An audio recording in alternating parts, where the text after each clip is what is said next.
our toolbox, we have Teach, who's going to take us through that. Welcome, Teach.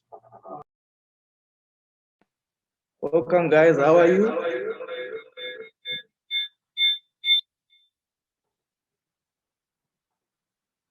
Yes, how are you guys? So, my name is Shaun Ngazi. I'd like to welcome you to our webinar series, and I'll be taking you through our toolbox talk. And today we are going to be talking about electrical safety. So, electricity, everyone uses it today in our offices, at work, at home. Everyone is using electricity, and it's really good for our day-to-day businesses. And you can all know how it feels going for a day without electricity. So for us today now, it's more like a need. So our concern now comes if you use it improperly, it becomes deadly. And this can result in electrocution. You can have an electrical shock, burns, or you can fall. So how does this happen? Electricity travels in a closed circuit, and for that to happen, you need conductors. And if you didn't know, a human body is one of those. It's a conductor. Being a conductor, uh, being a conductor, a human body can conduct current, and the severity of a shock that you sustain from that current depends on the path the electricity will travel and the amount of current that you take in, as well as the amount of time that the current took on to pass through your body. And this can affect your breathing, your heart, your brain, your nerves, and your muscles. So in other words, electricity can blow all your fuses in the body, and we all know the result of that. And in a worst case scenario, this can be fatal, which we refer to as electrocution. So one of the injuries that you can sustain are burns, and these are shock related also, and they mainly result from direct contact with electricity, usually with the hands, and also you can sustain burns from an arc flash when electricity passes through a medium like air and blows off you. And also there are thermal burns from hot electrical surfaces. And these are mostly encountered on our hands. And if worse comes to worse, electricity can cook up all your internal organs. How does all this happen? This can happen if you have poor wiring at home, at your offices, at your workplaces, and also using damaged tools and equipment with exposed electrical parts can result to some of those injuries I've explained earlier. And also working with wet hands. You cannot handle any electrical appliance with wet hands. Water is a conductor also, combined with the human body, which is a conductor. You can be more like a copper wire. So it's actually dangerous doing that. And also attending to electrical appliances without the requisite PPE is also a hazard that can result to injuries. So to prevent all of these are some of the things that you can do. First of all, make sure all your appliances at home are grounded. In your offices, at workplace, there's grounding, or what we refer to as earthing. Also, make sure you have electrical safety devices like ground fault safety interrupters. These ones help us to break any flow of currents whenever it detects there is a shortage of current in the circuit. And also whenever you're working, being at home, be it at your office, be it at workplace, inspection is very important, guys.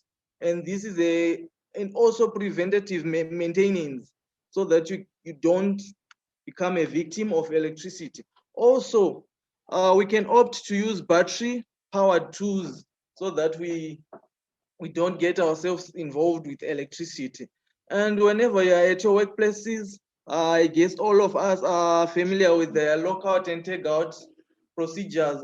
This helps us de-energize any energy whenever we are working with electrical appliances, so that no one can switch on a system while you are working on it. And also PPE is very important, as I have highlighted earlier. It's a hazard working without a PPE. And the most of all, we need to be trained and educated. Knowledge about this electricity thing is very, very important.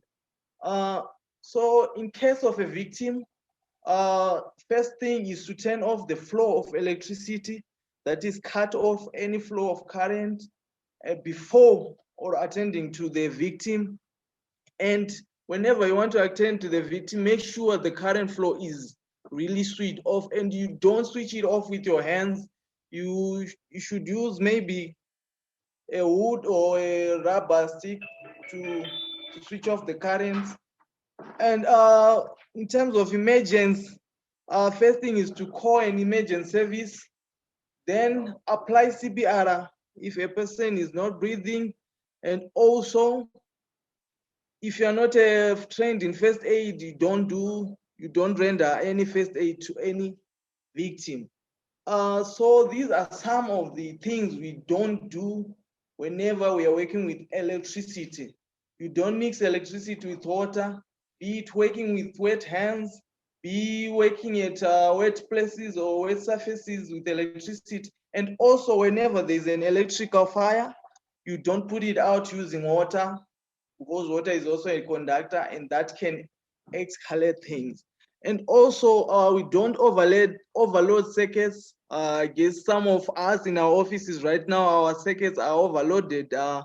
So many plugs on the socket.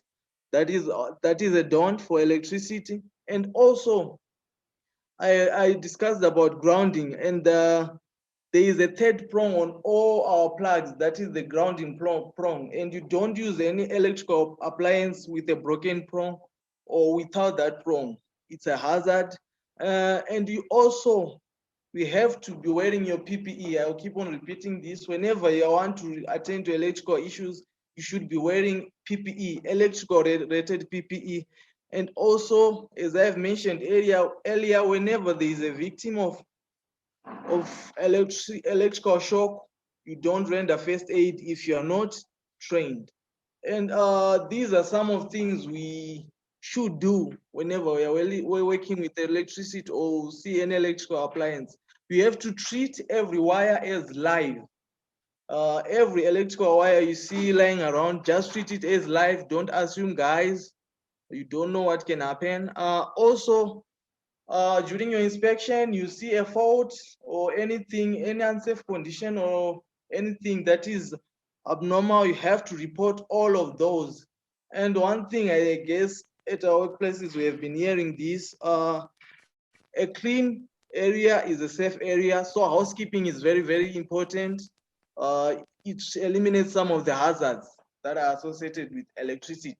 Also, being at home, be it at work, be it everywhere, whenever you want to use an electrical appliance, make sure it's turned off before you plug it in. And also, you don't pull off plugs with their cables. You hold the plug and pull it off from the socket. With that, I would like to thank you all, and I'll give this time to the audience if there are any questions or comments or subtractions to what I've been presenting about electricity.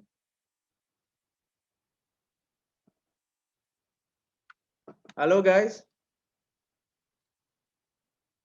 Do we have any comments from the audience or additions or subtractions from what I have been saying about electricity? Hi, John. Hello? Hi, teacher. How are you? I'm good. How are you?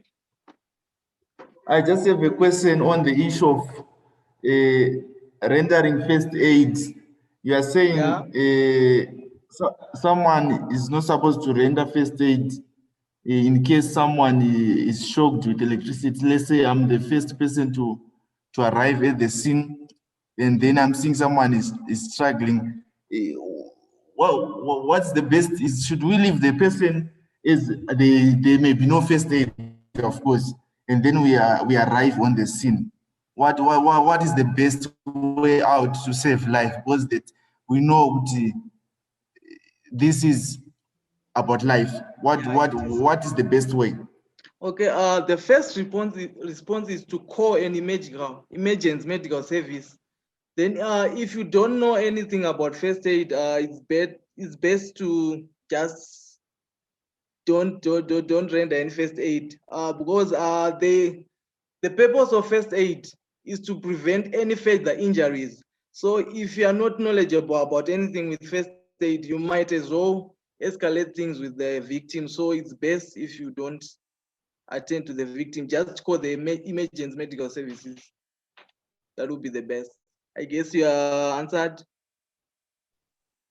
Hello? Hello?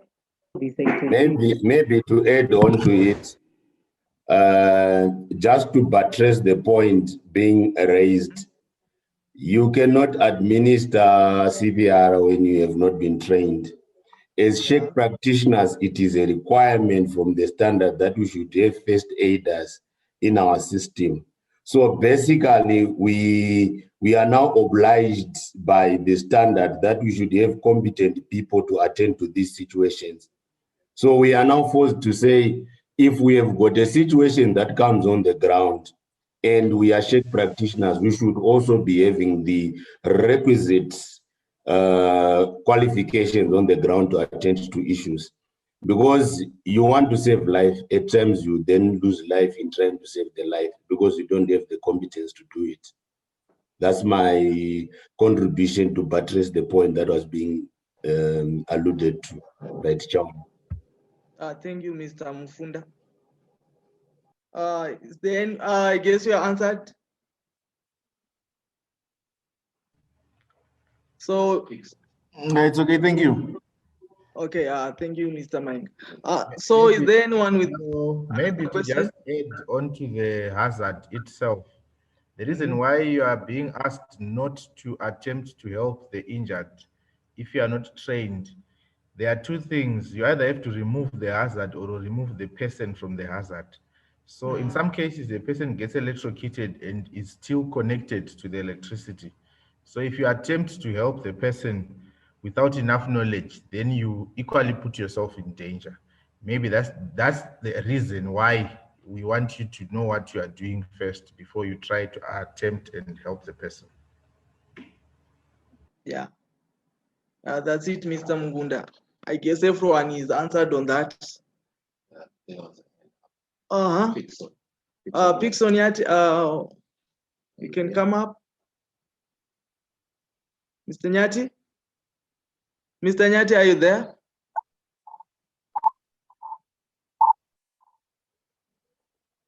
I guess we have an issue with that. Is there anyone from the audience who wants to comment or add or ask a question? That being said, I would like to thank you all, guys. So I'll transfer you to Chenge. She's going to take you through the PPE spotlight.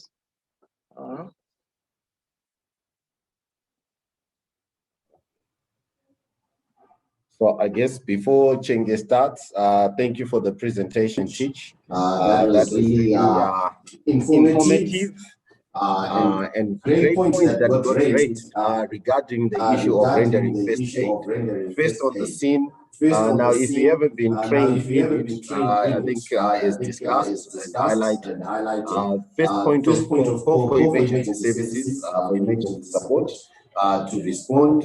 Now, of course, if there's imminent danger to the individual, then yes, let's eliminate those hazards that are around them, or let's move them. But ultimately, let's do that with caution so we don't cause any further damage to the individual. So moving